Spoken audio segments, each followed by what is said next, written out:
Hello to all my gardening friends, Jeff here. All plants require maintenance.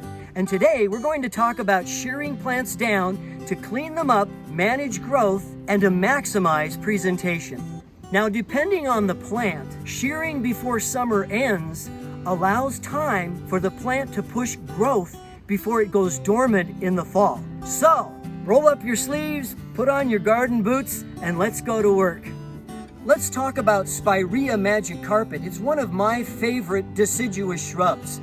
In the spring, the leaf has that beautiful yellow and burgundy color, followed by a hot pink flower that's a knockout. When the flower fades in the summertime, that gives us an opportunity to come in and shear the plant really low. That keeps the plant compact and it'll push growth as we head into the fall. Sometimes you even get a resurgence of blossom. I sheared this plant 3 weeks ago and it's already starting to bloom. This Spirea I haven't sheared yet. Let me show you how it's done. When you shear your plant, you don't want to cut down too much, just a little bit, and cut all of those old blossoms off.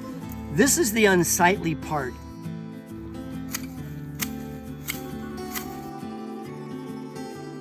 Now let's talk about lavender, a great accent plant in the garden.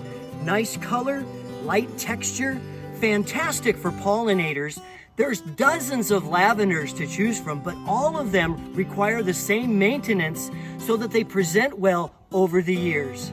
In order to keep the growth low, compact, and consistent, you have to prune into the vegetative growth of the plant. First, find where your flower stalk starts.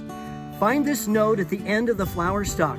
You're going to want to shear it just below this point to get into the vegetative growth.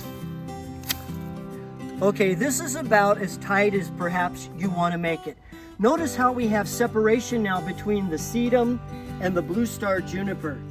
Over the course of a few years, if you're not consistent with your pruning, as your plant grows, you're going to experience dieback and eventually it's going to split open. Look what we have right here. Necrosis. We don't want this. When I prune, I'm also throwing the ends of the lavender off so that I can collect them.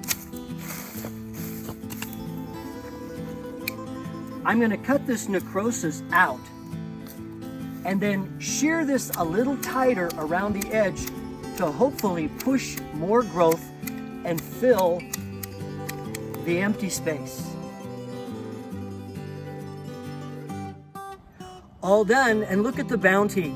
I like to bring lavender into the home as a dried flower arrangement. You can also use it in potpourri and cooking. The possibilities are endless. Hey, I hope that this video has been helpful for you. If you have questions regarding pruning or shearing, leave a comment below. Thanks so much. Until next time.